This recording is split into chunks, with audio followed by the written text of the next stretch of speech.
오늘 아침 묵상 말씀은 야고보서 2장 전체 말씀인데요. 14절에서 26절까지만 읽도록 하겠습니다. 내 형제들아, 만일 사람이 믿음이 있노라 하고 행함이 없으면 무슨 유익이 있으리요?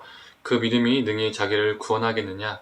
만일 형제나 자매가 헐벗고 일용할 양식이 없는데 너희 중에 누구든지 그에게 이르되 평안히 가라, 덥게 하라, 배불게 하라 하며 그 몸에 쓸 것을 주지 아니하면 무슨 유익이 있으리요? 이와 같이 행함이 없는 믿음은 그 자체가 죽은 것이라. 어떤 사람은 말하기를 너는 믿음이 있고 나는 행함이 있으니 행함이 없는 네 믿음을 내게 보이라. 나는 행함으로 내 믿음을 내게 보이리라 하리라. 네가 하나님은 한 분이신 줄 믿느냐? 잘하는도다. 귀신들도 믿고 떠느니라. 아하, 허탄한 사람아, 행함이 없는 믿음이 헛것인 줄 알고자 하느냐? 우리 조상 아브라함이 그 아들 이삭을 제단에 바칠 때에 행함으로 의롭다 하심을 받은 것이 아니냐? 네가 보거니와 믿음이 그의 행함과 함께 일하고 행함으로 믿음이 온전하게 되었느니라. 이에 성경에 이른바 아브라함이 하나님을 믿으니 이것을 의로 여기셨다는 말씀이 이루어졌고 그는 하나님의 벗이라 칭함을 받았나니 이로 보건대 사람이 행함으로 의롭다 하심을 받고 믿음으로만 아니니라. 또 이와 같이 기생 라합이 사자들을 접대하여 다른 길로 나가게 할 때에 행함으로 의롭다 하심을 받은 것이 아니냐? 영혼 없는 몸이 죽은 것 같이 행함이 없는 믿음은 죽은 것이니라. 아멘. 야고보서 말씀을 듣는 우리 아침 묵상 말씀 듣는 우리 모든 성도님들에게 하나님의 은혜가 있기를 간절히 소망합니다. 1장 마지막 절에 야고보는 참된 경건이 무엇인지 언급을 했었습니다. 제가 한번 읽어보겠습니다. 하나님 아버지 앞에서 정결하고 더러움이 없는 경건은 곧 고아와 과부를 그 환난 중에서 돌보고 또 자기를 지켜 세속에 물들지 아니하는 그것이니라. 고아와 과부를 연약한 자를 돕는 것은 무슨 의미인지 우리가 아는데 세속에 물들지 않는다는 것은 무엇일까요? 성경 많이 읽고 기도 많이 한다는 것일까요? 아니면 술, 담배 안 한다는 것일까요? 이 장에서 야고보는 세속에 물들지 않는 것이 무엇인지 언급하고 있습니다. 세속에 물들지 않는 것은 주 예수를 주로 믿고 사람을 외모로 차별하지 않는 것을 말하고 있습니다. 다르게 표현하면 세속에 물든 자는 예수를 자신의 주라고 고백하고 믿으면서 삶 속에서는 사람을 외모로 차별하는 자라는 것을 말하고 있는 것이죠. 외모로 사람을 차별한다는 것은 단순히 잘생겼냐 못생겼냐 이것을 말하는 게 아니죠. 오늘 본문을 보면 사람을 부자와 가난한 자로 나누고 가난한 자를 멸시한다는 겁니다. 즉 사람을 성별, 외모, 인종, 장애, 학벌, 나의 직업, 재력 등으로 구분을 지어서 어떤 이는 높게 보고 어떤 이는 낮게 보아서 낮게 보는 자를 멸시하는 것입니다. 이러한 잘못된 풍조가 야고보 당시 초대교회 공동체뿐만 아니라 오늘날 우리의 신앙 공동체 안에서도 침투해 있습니다. 어찌 보면 교회가 낮은 자들에게 어느 곳보다 벽이 높은 곳이 되었죠. 이러한 잘못된 풍조, 세속에 물들어 버린 자들에게 야고보는 강력하게 권면합니다. 네 이웃 사랑하기를 너의 몸과 같이 사랑하라. 최고의 율법을 지켜라 라고 말하고 있습니다.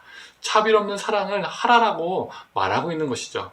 그 이유는 우리 주님께서 우리를 향해서 차별 없는 사랑을 베푸셨기 때문입니다.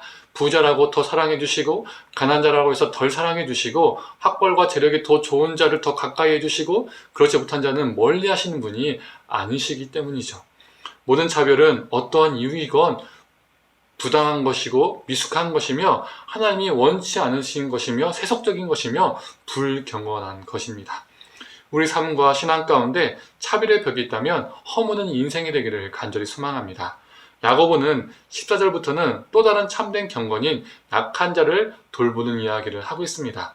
헐벗고 일용할 양식이 없는데 그들을 외면하는 것을 비판하며 이것을 믿음과 행함으로 연결시키고 있습니다.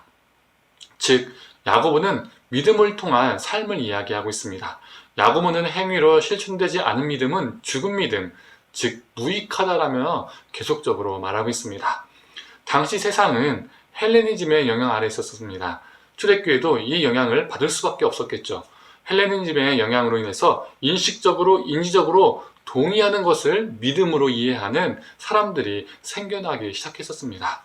그래서 19절에 귀신도 하나님이 한 분인 것을 인지적으로 알고 믿고 있다라고 언급하고 있죠. 그러나 야고보는 그렇게 지적으로 아는 것은 참 믿음이 아니다 라고 단호하게 말합니다. 다른 말로 하면 삶이 없는 믿음은 귀신들이 지닌 믿음과 다를 바 없다 라고 말하고 있는 겁니다. 귀신도 하나님이 한 분이란 거 알고 있고 믿고 있다. 그러나 그 참 믿음과 귀신들의 믿음이 무엇이 다릅니까? 귀신들도 하나님이 한 분인 걸 믿지만 그렇다고 해서 그들이 하나님을 경배하고 하나님을 섬기거나 하나님의 말씀대로 따라 살지는 않기 때문이죠. 귀신들의 믿음에는 합당한 행위가, 합당한 삶이 없습니다. 참된 믿음은 머리에서 멈추는 것이 아니라 입술에서 멈추는 것이 아니라 삶 속에서 순종의 모습으로 드러나야 합니다. 그래서 헬레니즘이 아니라 헤브라이즘이 말하는 믿음은 하나님께 자신의 존재를 온전히 다하는 것, 하나님께 자신의 삶을 온전히 드리는 것을 말합니다. 그래서 야고보는 믿음은 삶을 통해서 증명됨을 강조하고 있는 것이죠. 사랑하는 성도님들, 우리가 참 경건의 사람이 되기를 소망합니다. 사람을 외모로 차별하지 않고 귀신이 지는 믿음 정도가 아니라 정말 참된 믿음을 소유한 자가 되기를 원합니다. 삶으로 믿음을 실천하는 존재가 되기를 간절히 원합니다. 하나님께 우리의 존재를 드리는 살아있는 믿음의 소유자가 되기를 간절히 축원합니다. 함께 기도하겠습니다. 하나님, 우리가 하나님 믿는다고 하지만 귀신이 믿는 그 믿음 정도가 아닌지 우리가 돌아보게 하여 주시옵소서. 귀신도 하나님이 한 분이라는 것을 믿지만 그 귀신들의 존재에는 하나님을 경배함도 하나님의 말씀대로 살아가는 그러한 삶도 없습니다. 하나님, 우리가 하나님을 믿는다고 하지만, 믿음이 있다 하지만 삶이 없는 그런 헛된 믿음으로 살고 있지는 않은지 우리를 돌아보게 하시고 죽은 믿음이 아니라 헛된 믿음이 아니라 그 말씀을 삶으로 살아내는 존재 되게 하여 주시옵소서. 그래서 그 말씀 때문에 사람을 차별하지 않고 하나님의 사랑으로 섬기고 돌볼 줄 아는 그러한 존재, 참 경건의 사람 되게 하여 주옵소서. 감사드리며 사랑에 많으신 예수님의 이름으로 기도드립니다. 아멘.